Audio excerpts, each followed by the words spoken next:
They're the ones who ship the cocaine from Colombia to Mexico. Mexico trucks it in here. Yes, they are a crucial part of this. There's been indictment after indictment. This has to do with our country.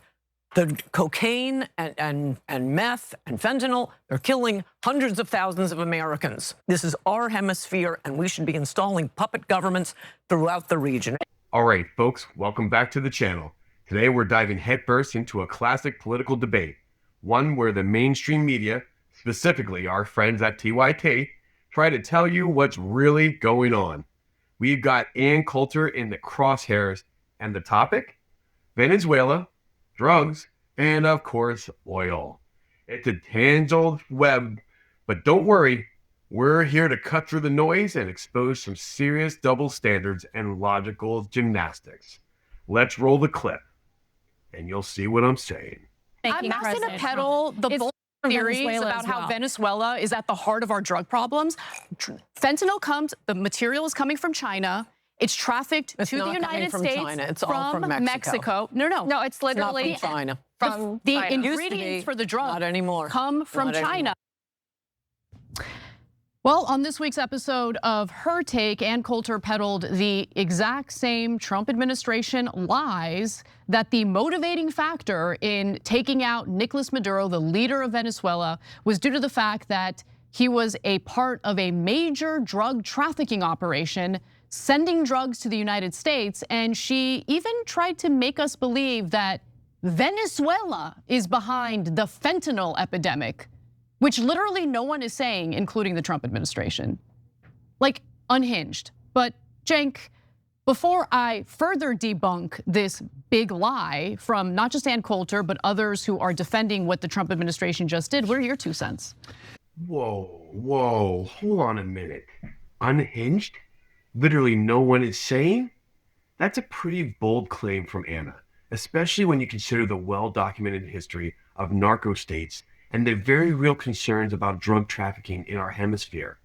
To dismiss any connection between a corrupt regime like Maduro's and the drug trade as unhinged is, frankly, naive at best and intellectually dishonest at worst.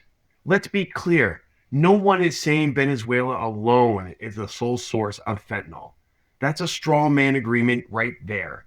But to act as if a country with a collapsing economy, a desperate plea for help, and a government riddled with corruption couldn't be a transit point of even a facilitator for drug operations, especially those involving cartels, is truly ignorant speaking.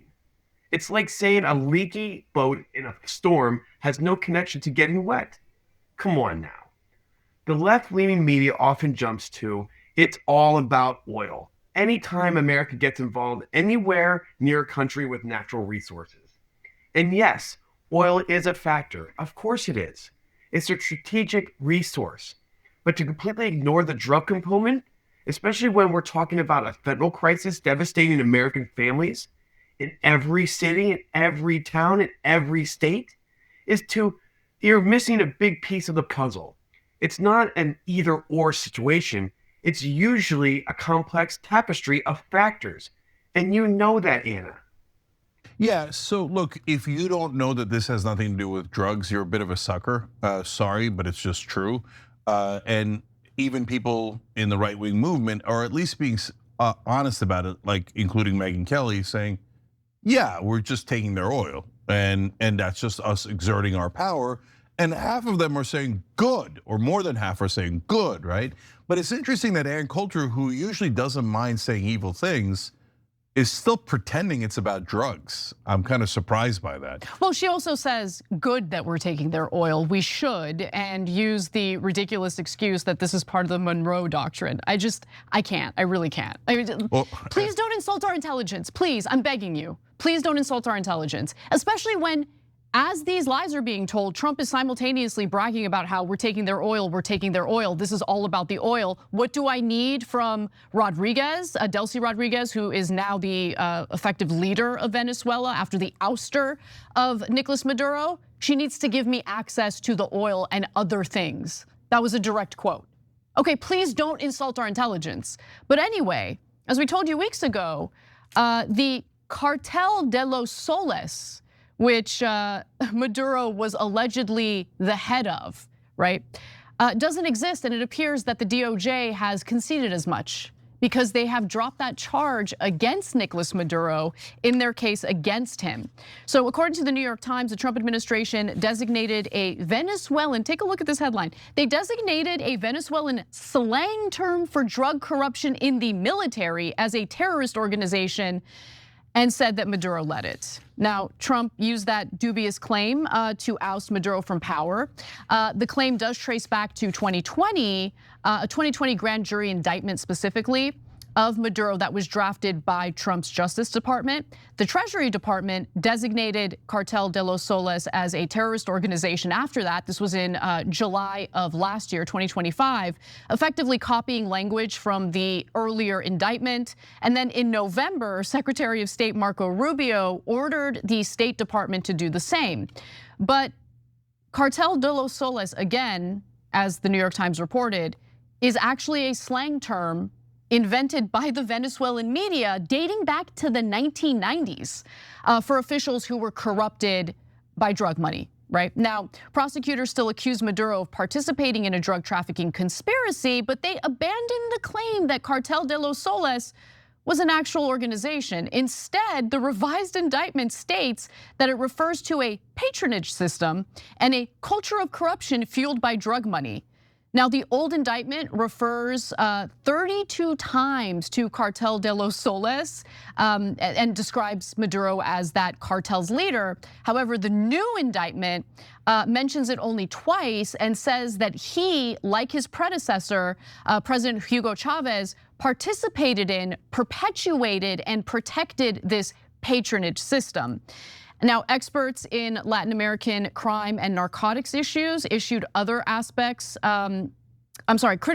aspects of the indictment. So the indictment still has all sorts of problems. It's riddled with issues. For instance, they added the head of a Venezuelan prison gang called Tren de Aragua as a supposed co-conspirator of Maduro's.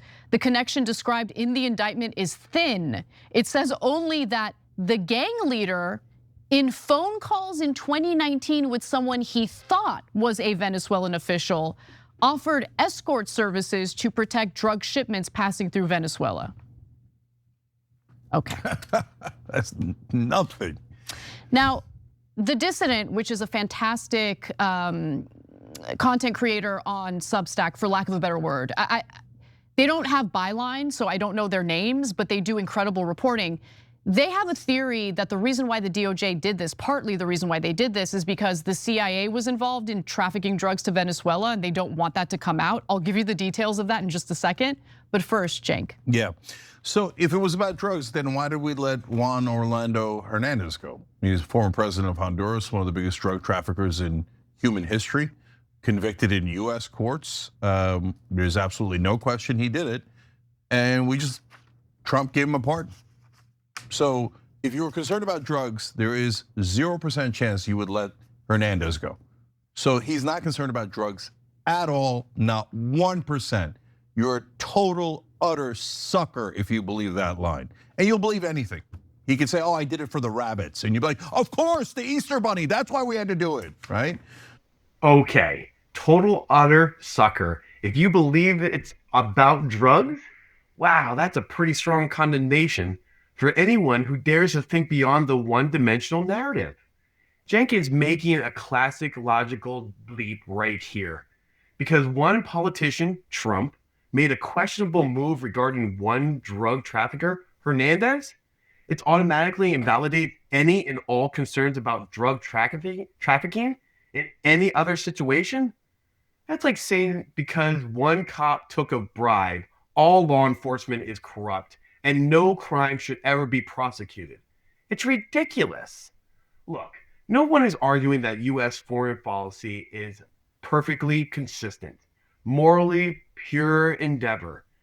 There are always geopolitical interests, strategic calculations, and yes, sometimes even political favors at play. But to use one instance as a perceived hypocrisy to completely dismiss the validation of all drug concerns in another context is a massive oversimplification. It's a deflection, plain and simple. The argument isn't that every single action taken by the US government is only about drugs. It's that drugs are a significant factor, especially when you have a regime that has been implemented in facilitating the flow of narcotics, which destabilizes regions and harms American citizens. To boil it down to you're a sucker if you think it's about drugs is to strip away all nuance and insult the intelligence of anyone who can hold more than one idea in their head at one time. Seriously, it's ridiculous. So now, on a lighter note, YTP Renewed wrote in a super chat on YouTube saying, if their quarrel were with cocaine, they'd go after Wall Street stockbrokers for driving demand for it in the first place, not whomever supplies it. Guys, if you cared about drugs, there's a million ways to tackle the drug epidemic, including by going after drug companies here in America that started the fentanyl problem in the first place. Cocaine is not a problem. I mean, look, I'm sure there are people, likely people who are very affluent because cocaine is supposedly expensive, who have an addiction to cocaine. But in terms of the vast majority of overdose deaths in this country, it's overwhelmingly caused by fentanyl, overwhelmingly. Yeah, and Venezuela has nothing to do with fentanyl. Okay, you got that now. Look, last two things from what Anna just said that are so hilarious. So in 2019, 6 years ago, one guy from Nicaragua called someone he thought was a Venezuelan official but was not. And that is why Maduro is working with Nicaragua. If I was on the jury and I heard that, I'd say, no, that proves he is not working with Nicaragua, because you literally have zero connections between that gang and the Venezuelan government, let alone Maduro at the top of that government. Yep. So this is a joke in every way imaginable. And Anna's right. Once you say, okay, well, Cartel de la Sola's most important thing in the world, and that's the Venezuelan cartel. And then you go, never mind, it's not a real cartel, it doesn't exist. Okay, you just told us the whole thing's a lie. Now, let's talk a little bit about the CIA's involvement in trafficking drugs to Venezuela, by the way. So as the dissident reports, the Justice Department's decision to drop the Cartel de los Soles charge against Nicolas Maduro likely has to do with the fact that further investigation into the term Cartel de los Soles would expose the CIA's own involvement in drug trafficking. Now, the phrase Cartel of the Suns reportedly emerged in 1993 when two Venezuela National Guard generals, anti-narcotics unit chief Ramon Davila and his successor Orlando Hernandez Villegas, were investigated for drug trafficking and related crimes. So as brigade commanders, each one of them actually wore like a sun insignia, which gave rise to this phrase, Cartel of the Sun. And then when division commanders who wore double suns were later accused of drug trafficking, the name evolved to Cartel de los Soles. However, further investigation into this case shows that Ramon Davila and Orlando Hernandez Villegas were being supported by the CIA when they were smuggling cocaine into the United States. So I apologize, they were actually smuggling drugs into the US, not to Venezuela, so that was my mistake. But 60 Minutes, I didn't know this, but 60 Minutes actually did an investigative report into this at the time. This is back in 1993. So in the piece, which we can't play for copyright reasons, but I'll describe it in the next excerpts from the dissident piece, referring to the drug smuggling done by Ramon Davila, former DEA head Robert Bonner told Mike Wallace, quote, "There was some knowledge on the part of CIA, at least some participation in approving or condoning this to be done." Robert Bonner noted, "If this has not been approved by DEA or an appropriate law enforcement authority in the United States, then it's illegal. It's called drug trafficking. It's called drug smuggling." So why would the CIA do this? Like, what was the grand mission here? What was the plan? What was the objective? Well, Annabelle Grimm, who's the former lead DEA agent in Venezuela, explained, saying that The CIA and the National Guard in Venezuela wanted to let cocaine go into the traffic without doing anything. They wanted to let it come up to the United States, no surveillance. This would enable them to gain the traffickers' confidence, keep their information cool, and it would lead to larger seizures of drugs. No, it wouldn't. I mean, obviously, these types of schemes have never worked. She follows that up with, I guess they thought they were going to get Pablo Escobar at the scene of the crime or something, which I found personally ludicrous. Because, sorry, Annabelle, but you have no idea what's going on. They weren't trying to get the drug traffickers, they were working with the drug traffickers. We know the history of it now. So why did they do it, for example, in places like Colombia? Because they wanted to be able to get money from the drugs and then use that money to fund people like the Contras in Nicaragua. And also right-wing militias all over Latin America and South America. Why? Because, and this is really damning of the right wing in general, not in America, but overall. Because the right wing, if they get into power, will work with us to rip off their own people. They have no morality. So they think, okay, you want to give me the power in this country? I'll murder anyone you like, CIA. I'll sell you any drugs you like. You put me in charge, and then I'll let you rip off Nicaragua, Colombia, Costa Rica. It doesn't matter. Just rob us blind. If a left-winger gets into office, they hate it. The CIA does, because the left-winger then goes, wait, no, this is our natural resources. Why shouldn't we get some of the profits from the oil companies, the banana companies, etc.? And they're like, that's it, murder him, work with the drug traffickers, destroy everything that might help the people of Venezuela, Colombia, etc. So the CIA is a deeply nefarious force. I mean, you want to talk about a deep state, the CIA is a deep state. And the CIA has never done anything to help America as far as I have ever seen. All they've done is great evil, and they do it at the expense of the American people. They're like, oh, we're gonna get American people addicted to drugs? Who cares? That way we could rob the Latin American countries better. Well, okay, then you're disgusting and you're anti-American. And so why, like the CIA should be disbanded immediately. They've never done anything good for America. So, and why is Juan Orlando Hernandez being let go? Because he was a right-winger who was working with the CIA, obviously, right? To traffic drugs to the United States. To traffic drugs to America. And the CIA is like, oh, you're gonna hurt Americans for the interest of oil companies and other corporations we secretly work for? Yes. Yeah. That's the Trump, get him out of jail, let's put him back in charge. Now there's a left-winger in charge of Honduras, and he's trying to help the citizens of Honduras, and we can't stand it. I think the biggest misconception about neoliberalism is that neoliberals want small government. That's actually not true. They love big government, but they love big government that works for them. And this is exactly what's playing out with the CIA and essentially these agents doing the bidding of big business and corporations as opposed to doing what's necessary to keep our country safe. That was the whole purpose of the CIA. All right, giant liar or total moron for thinking drugs are involved? And then a call to dispose the head of the CIA because they've never done anything good for the American people? Wow, that's some serious anti-establishment conspiracy theory level rhetoric right there. It's easy to paint the CIA as this bullshit evil empire that's responsible for all the world's ills. But that completely ignores the complex and often dangerous work they do to protect American interests and national security. Are there instances of overreach or questionable tactics in the CIA's history? Absolutely. In anybody's history.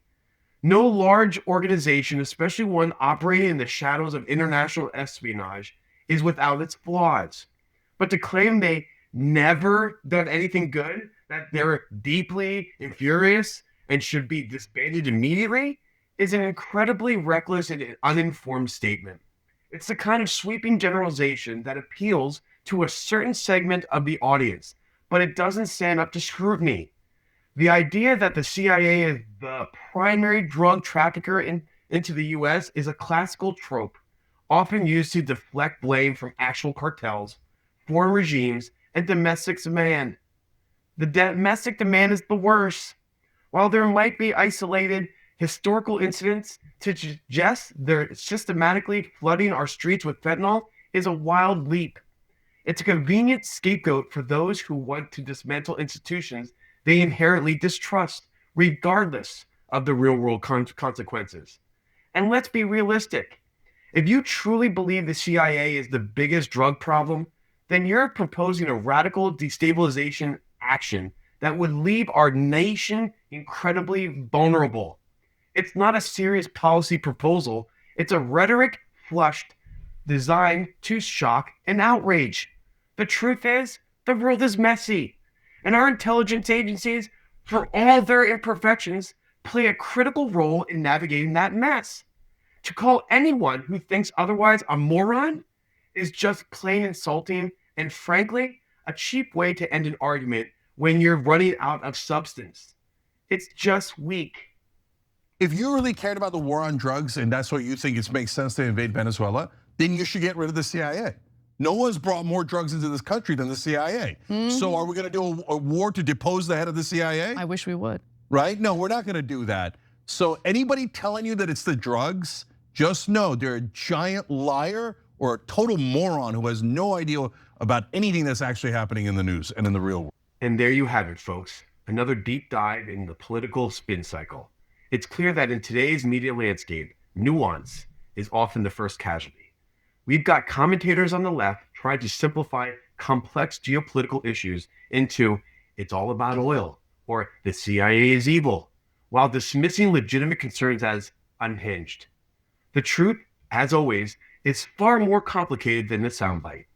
It's about understanding the multifaceted motivations behind foreign policy, acknowledging that drug trafficking is a serious problem, and critically evaluating claims from all sides. So tell me, folks, what do you think? Were Jake and Anna being fair, or are they missing the big picture? Let us know in the comments below. Don't forget to like this video, subscribe to the channel, and hit that notification bell so you don't miss our next breakdown. Thanks for watching, and we'll see you next time.